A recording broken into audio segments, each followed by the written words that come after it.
I discovered my wife's secret life on a Tuesday afternoon when she told me she was going to a client meeting that didn't exist. Let me explain how I know it didn't exist.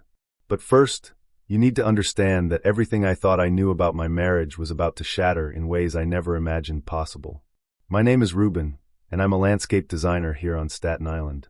I've spent 8 years building what I thought was a solid marriage with my wife Dorothy.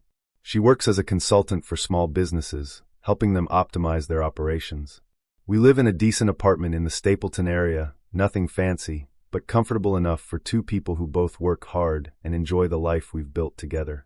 Or at least, that's what I believed until 3 months ago. It started subtly. Dorothy began mentioning a new gym she'd joined, some boutique fitness place in New Dorp. She'd come home energized, talking about the classes, the equipment, the atmosphere. I was happy for her, honestly. We'd both gotten a bit comfortable in our routines, and I thought this was great for her health and mood. The first week, she went 3 times. Normal enough. She'd return around 7 in the evening, showered at the gym, smelling of generic soap and that chlorine-tinged air that clings to fitness centers. We'd have dinner together, and she'd talk about the instructor who pushed too hard, or the woman on the treadmill next to her who spent the entire time on her phone. Then the schedule changed. She started going at odd hours. Early mornings before work, late evenings after dinner, weekend afternoons when we used to spend time together exploring the island or working on our apartment.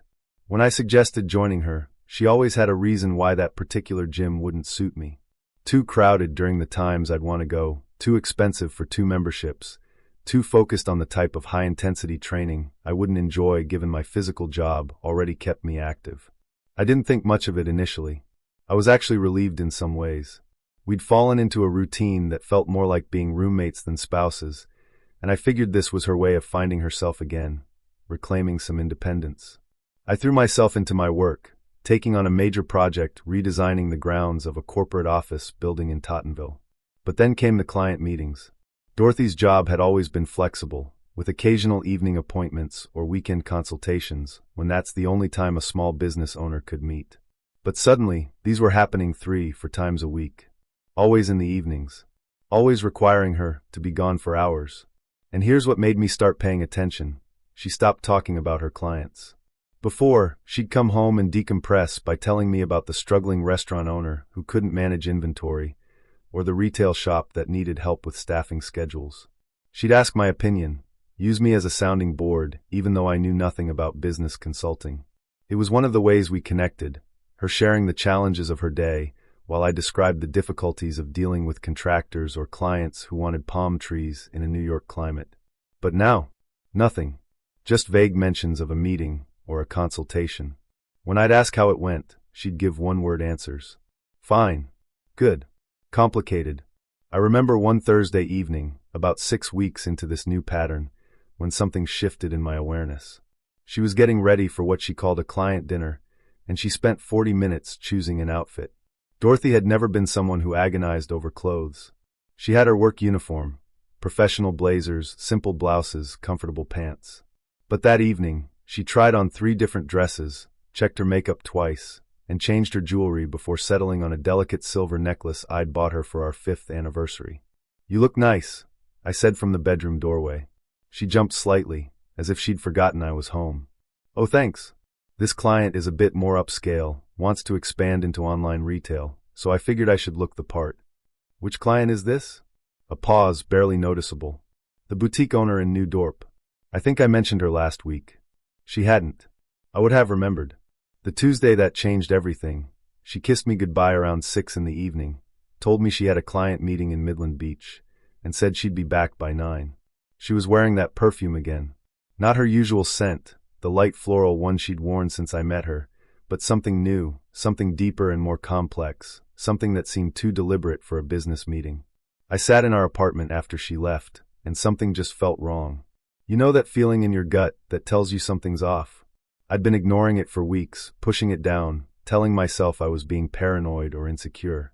But that evening, sitting in our living room with the TV on, but not really watching, I couldn't anymore. I did something I'm not proud of, but I had to know. I got in my car and drove to the address she'd mentioned casually a few days earlier as being near where tonight's client was located. It was a small business district with a few restaurants and shops. the kind of area that had been revitalized in the last decade with trendy eateries and boutique stores. I parked where I could see the main street and waited. The first hour was torture. I kept thinking about what I was doing, how ridiculous it was, how I should trust my wife and go home. I almost left 3 times. But something kept me there, that nagging feeling that had been building for weeks. 9 o'clock came and went. No Dorothy. At 9:30, my phone buzzed. Running late, client has lots of questions. Be home by 10:30. Love you. The love you felt automatic, like a signature at the end of an email that doesn't mean anything anymore. I stayed in my car. The street had quieted down, people finishing their dinners and heading home. A light rain started, the kind of misty drizzle that makes everything look blurred and unreal. At 10:15, I saw her. She was walking out of a wine bar I hadn't even noticed before, tucked between a Thai restaurant and a vintage clothing store. She wasn't alone. There was a man with her, younger than both of us, wearing dark jeans and a fitted jacket. They weren't touching, but there was something about their body language, the way they leaned toward each other, the way they laughed, that made my stomach drop. They stood on the sidewalk talking for another 10 minutes, and I watched every second of it. The way he touched her arm while making a point. The way she threw her head back when she laughed at something he said. The way they stood so close that a stranger passing by would assume they were together. Finally, they hugged. It wasn't a friendly, casual hug. His arms wrapped completely around her, and she pressed her face into his shoulder for a long moment before pulling back. They stood there for another minute, just looking at each other, before she finally turned and walked toward where we'd parked our car 3 blocks away. I followed her home, staying far enough back that she wouldn't notice my headlights in her rearview mirror. My hands were shaking on the steering wheel. My mind was racing, trying to piece together what I'd just seen, what it meant, what I should do about it. She arrived at our apartment at 10:40, exactly when she said she would. I'd beaten her home by 2 minutes, parked in my usual spot, and made it upstairs before her. When she came through the door, I was sitting on the couch, exactly where I'd been when she left. ESPN was on, showing highlights from a game I couldn't remember even seconds after watching. "How was your meeting?" I asked, keeping my voice level. "Exhausting," she said, setting down her bag with a sigh that seemed practiced. "This client wants to completely overhaul their business model, and they have no idea how much work that actually involves. I spent 2 hours just trying to explain the basics of inventory management systems."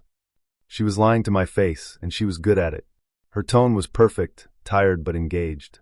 She even added details about point-of-sale systems and integration challenges. If I hadn't just watched her spend the evening with someone else, I would have believed every word. "Did you eat?" I asked.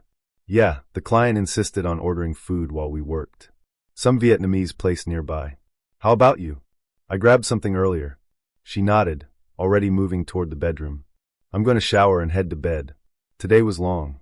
I listened to the water run, imagining her washing away the evidence of her evening. The perfume, the wine bar's atmosphere, the touch of another man's arms around her. That night, lying next to her in bed, I stared at the ceiling while she slept peacefully beside me, or pretended to sleep. I couldn't tell anymore what was real and what was performance. Over the next 2 weeks, I became someone I didn't recognize. I started tracking her patterns, noting when she said she was going to the gym versus when she said she had client meetings. I created a simple spreadsheet on my phone, hidden in a folder of landscape design apps she'd never look at. Times, locations, stated reasons for being gone. The patterns emerged quickly. Gym visits were becoming shorter and more frequent, often just an hour in the early morning or late evening. Client meetings were longer, always in the evenings, always vague about location and purpose. I drove by that wine bar several times over the next week. It was called The Vine, a trendy spot with exposed brick and string lights, the kind of place that attracted young professionals and couples on date nights. On Friday evening, I saw her car parked 2 blocks away. She'd told me she was meeting a client for drinks to discuss a potential contract. I didn't go in. I didn't confront. I just documented. Took a photo of her car, noted the time, drove home. But I needed to know who he was. The following Saturday, I told Dorothy I was meeting a potential client in Annandale to discuss a residential project. She seemed relieved to have the apartment to herself, which told me everything I needed to know. Instead, I followed her. She drove to the gym, the one she'd been raving about for months. I parked across the street and watched. She went in, but she wasn't wearing workout clothes. She had on nice jeans and a fitted sweater, carrying a small purse instead of a gym bag. 20 minutes later, she came back out with him. The same man from the wine bar. In daylight, I could see him more clearly. Late 20s, maybe 30 at most. Tall, lean, with dark hair styled in that casual way that actually takes effort. He was attractive. I could admit that objectively, in a way that made me suddenly aware of my own 37 years, the gray starting to show in my beard, the weight I'd gained in my midsection from too many long days, ending with beer and takeout. They got into his car, a newer Honda Civic, and drove to Great Kills Park. I followed at a distance, parking far enough away that they wouldn't notice, but close enough that I could see them. They walked along the waterfront for over an hour. I watched them from my car, using my phone to zoom in and take photos. Not because I needed them for anything legal. We don't have kids, our apartment lease is month to month. We don't have significant shared assets beyond some furniture. I took them because I needed proof for myself that this was really happening, that I wasn't losing my mind, that my gut feeling wasn't paranoia. In the photos, I could see everything. The way he held her hand. The way she looked up at him with an expression I hadn't seen on her face in years.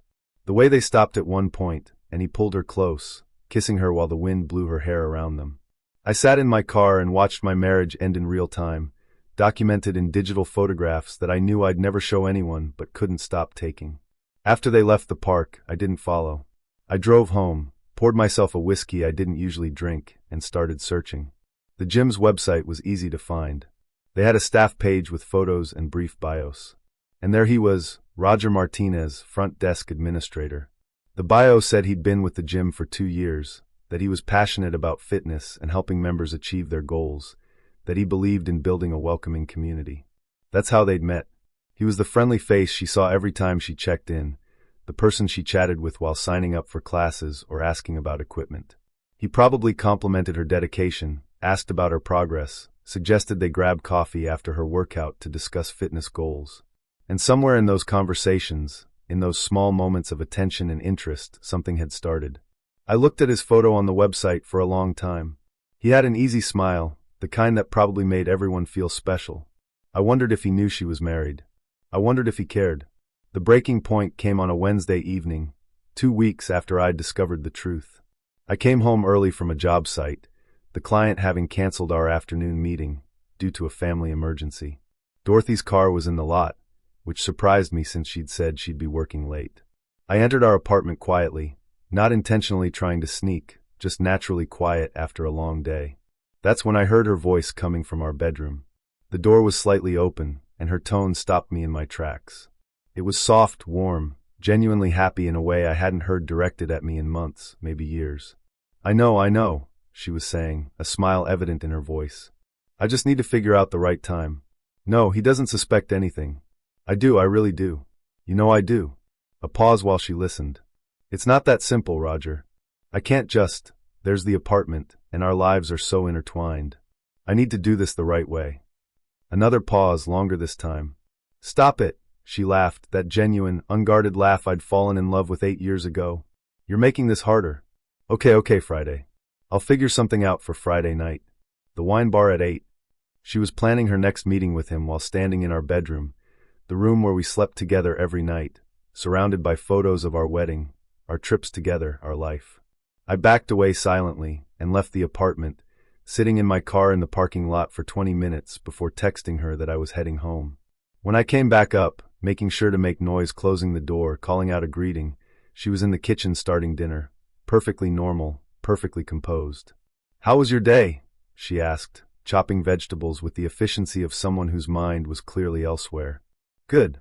Finished the Martinez project ahead of schedule. It wasn't lost on me that I was talking about a different Martinez than the one dominating my thoughts. How about yours? Busy. I have a big proposal due Friday, so I'll probably need to work late tomorrow and Friday to finish it. There it was. The lie, delivered smoothly while she diced an onion, her eyes watering from the fumes but her voice steady. That's fine, I said. I'll probably work late Friday too. Have a client in Eltingville who can only meet after hours. I watched her carefully. Was that relief in her expression? Satisfaction that I'd inadvertently given her a clear path for her plans? Perfect, she said, and returned to her vegetables. That night, lying in bed once again, I made a decision. I could confront her, demand the truth I already knew, force everything into the open. We could have the big dramatic scene, the tears, the apologies that wouldn't mean anything. We could go to counseling where she'd probably admit she hadn't loved me for years, that she'd been going through the motions, that Rodger made her feel alive again, that she was sorry but couldn't help how she felt. Or I could do something different. Something that wouldn't give her the easy out of being caught and forced to make a decision. Something that would make her choose. The next morning, I started implementing my plan. It was simple, really. I was going to become the perfect, unsuspecting husband while simultaneously making myself less available, less invested, less present in her life. I stopped mentioning the inconsistencies in her stories. When she said she had a client meeting, I told her I hoped it went well and asked no follow-up questions. When she came home late from the gym, I asked about her workout with casual interest, but didn't press for details. When her phone buzzed, and she suddenly needed to go to another room to answer it, I didn't comment. I became easy, comfortable, undemanding. But I also stopped being a real partner. The shift was gradual enough that she didn't notice at first. I stopped sharing the details of my day beyond surface-level summaries. When she asked about my projects, I gave brief responses and changed the subject. I stopped asking her opinion on things that mattered to me, where I should take my business, whether I should hire an assistant, if I should bid on a major commercial project that would require evening and weekend work. I stopped making plans for our future. When she suggested we book a vacation for our anniversary in 2 months, I was non-committal. Let's see how work goes. I might be in the middle of that big project. When she wanted to discuss whether we should renew our apartment lease or look for something bigger, maybe with a small yard where I could showcase my landscape design skills, I said we should wait. The market's uncertain right now. Let's give it a few months. Every suggestion for our shared future, I deflected or postponed. Meanwhile, I started investing in myself in ways I hadn't in years. I took on bigger landscape design projects, including a contract with a chain of corporate offices that would have me traveling around Staten Island and potentially into Manhattan. The work was challenging and engaging, requiring more of my time and creative energy. I reconnected with Marcus, a friend from college who'd moved to the island 3 years ago. We'd grabbed coffee once or twice, but never really maintained the friendship. Now I made the effort. We started meeting for drinks on Thursday nights, talking about everything from sports to business to the complexities of life in your 30s. I joined a recreational soccer league that played on Sunday mornings, taking up the time Dorothy and I used to spend sleeping in and making elaborate breakfasts together. The exercise felt good, and the camaraderie with the team filled something I hadn't realized was empty. I even signed up for a pottery class on Tuesday evenings, something I'd mentioned wanting to try years ago, but never made time for. Dorothy had raised an eyebrow when I told her. Pottery? That's random. I need a creative outlet that's not work-related, I said. Something where I can make things with my hands in a different way. She'd shrugged, probably relieved that I'd be out of the apartment another evening each week, giving her more freedom for her secret life. The strange thing was, as I built this new structure to my life, I felt better than I had in years. Lighter. More like myself. It was as if by letting go of the marriage emotionally, I'd freed myself to remember who I was outside of being Dorothy's husband. 3 months into this new pattern, something interesting started happening. Dorothy began trying harder at home. It started small. She'd suggest date nights, something we hadn't done regularly in over a year. There's that new Italian place in New Dorp. Want to try it Friday? When I said I had plans with Marcus, she looked disappointed. Actually disappointed, not the fake concern I'd grown used to. She started cooking more elaborate dinners, the kind of meals she used to make when we were first married. Her grandmother's lasagna recipe. Homemade pad thai.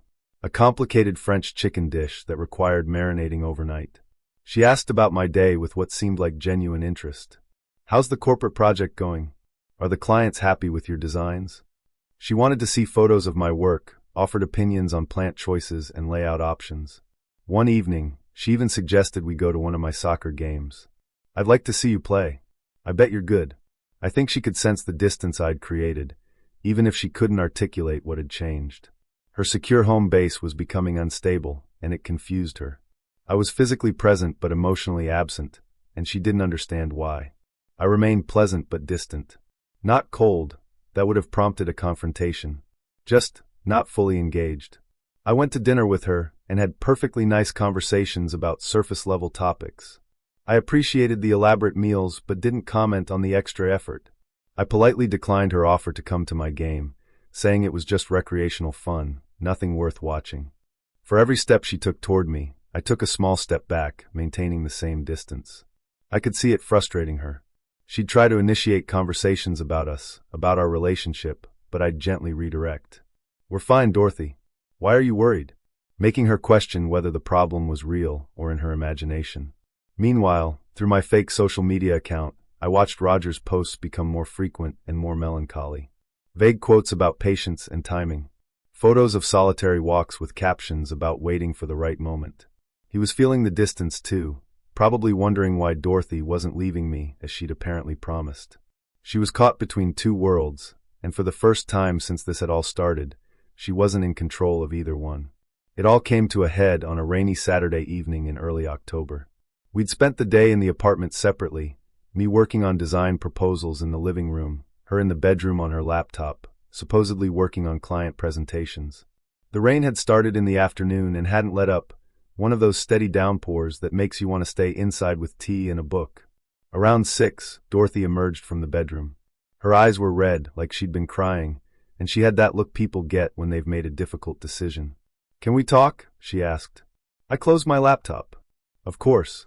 She sat on the opposite end of the couch, pulling her knees up to her chest in a way that made her look younger, more vulnerable. For a moment, I saw the woman I'd married, before everything became complicated. "I need to tell you something," she said, her voice barely above a whisper. "And I need you to just listen until I'm done, okay?" I nodded, keeping my expression neutral even as my heart rate increased. "I've been spending time with someone," she began, the words tumbling out like she'd practiced them. "His name is Rodger. I met him at the gym about 4 months ago. We started talking, and it was innocent at first, just friendly. But then we started meeting for coffee after my workouts, and then drinks, and then it became more." She paused, checking my reaction. I kept my face carefully composed. "It was never physical," she continued. This was a lie I knew from the photos, from what I'd witnessed, but I let her continue. "We never crossed that line. But emotionally, I developed feelings for him. Strong feelings. I started looking forward to seeing him more than anything else in my day. I thought about him constantly. I made excuses to get out of the apartment so I could be with him." Tears were streaming down her face now. "I know how terrible this sounds. I know what I did was wrong. I was living a double life, telling you I was at client meetings when I was really with him, pretending everything was normal here while having this whole other relationship." She wiped her eyes with the sleeve of her sweatshirt. "But here's the thing I realized. What I was feeling wasn't real. It was exciting because it was new and secret and forbidden. It was easy because we didn't have real life getting in the way. We never had to deal with bills or disagreements about whose turn it was to do the dishes or the boring, everyday stuff that makes up an actual relationship." I remained silent, letting her continue. "These past few weeks, I felt you pulling away from me, and it terrified me. It made me realize what I was actually risking. You've been distant, and at first I didn't understand why, but then I realized maybe you could sense something was wrong, even if you didn't know exactly what." She reached toward me but stopped short of actually touching me. "So I ended it. 2 weeks ago, I told Rodger I couldn't see him anymore. I told him that what we had was a fantasy, and that my real life, my marriage, was more important. That you were more important." Another lie. It had been 3 days after our dinner conversation, not 2 weeks. But I said nothing. He was upset, obviously. He wanted me to leave you, to give our relationship a real chance. But I couldn't do that, because what I realized is that what I have with you is real. 8 years of shared history, of building a life together, of knowing each other in ways that go beyond the excitement of a new relationship. She was fully crying now, her words coming between sobs. "I'm so sorry, Ruben. I'm so sorry. I was selfish and stupid, and I almost threw away everything for something that wouldn't have lasted. I don't expect you to forgive me right away, or maybe ever. But I needed to tell you the truth because I couldn't keep lying to you. You deserve to know." The room fell silent, except for the sound of rain against the windows and Dorothy's crying. I sat there, processing her confession, this carefully crafted version of the truth that painted her as someone who'd had an epiphany and chosen me out of love rather than someone who'd been scared into returning to safety. What she didn't know was that I'd seen the end of her relationship with Rodger. 3 days after our dinner conversation, when I'd planted the seed of doubt about what she really wanted, I'd followed her to Great Kills Park one last time. I'd watched her sit on a bench with Rodger, watched her shake her head over and over while he gestured emphatically, watched her finally stand up and walk away while he sat there looking devastated, his head in his hands. She hadn't chosen me because she loved me. She'd chosen me because I'd made her doubt whether Rodger would be there if she left, whether she could actually build a real relationship with him outside of their secret bubble, whether giving up the security of our marriage was worth the risk. And even in her confession, she couldn't be fully honest. Never physical? I had photos of them holding hands, of kisses, of intimate embraces that suggested otherwise. So I made a decision in that moment that surprised even me. I forgive you, I said. She looked up, shocked. You what? I forgive you, I repeated, moving closer to her on the couch. Dorothy, you made a mistake. A serious one, yes, but you recognized it, you corrected it, and you were honest with me about it. Mostly honest, anyway. People make mistakes. Relationships go through rough patches. If you're committed to working on us, then I'm willing to try. She practically collapsed into me, her arms wrapping around my torso, her tears soaking into my shirt. Thank you, she kept saying. Thank you, thank you. I promise I'll never hurt you again. I promise I'll spend the rest of our marriage making this up to you. I'll be the wife you deserve. I'll make this right. I held her and said the things she needed to hear. That we'd get through this. That we'd be stronger for it. That everyone deserves a second chance. But inside I felt nothing. Not anger, not sadness, not even satisfaction. Just a cold, clear certainty about what I was doing and why. And we stayed together. But here's my revenge, the part she'll never understand. I know the truth. I know she didn't really choose me, that she doesn't actually love me the way she claims, that she settled for safety over passion. I know that every time she tells me she loves me, it's based on a foundation of lies and half-truths. And I'm okay with that, because I don't love her either. Not anymore. What I gave her was the gift of her safe, comfortable life, the one she was so desperate to keep while also pursuing excitement elsewhere. She has her apartment, her routine, her respectable marriage. She has the life she wanted to maintain while seeing Rodger. But she lost the excitement. She lost the man who made her feel alive. She gave him up to keep this life with me, and now she's stuck with the choice she made. Meanwhile, I'm free. Emotionally, mentally, I've already left this marriage. I stay because it's comfortable, because I'm building my business and my life, and because watching her try so hard to convince herself she made the right choice is its own form of satisfaction. She thinks we're rebuilding. She thinks we're stronger than ever because we survived her emotional affair. She points to us as an example of a couple who worked through difficulties and came out better on the other side. But I know the truth. We're roommates playing house, except only one of us knows we're playing. Every time she looks at me with what she thinks is love, I see the lie.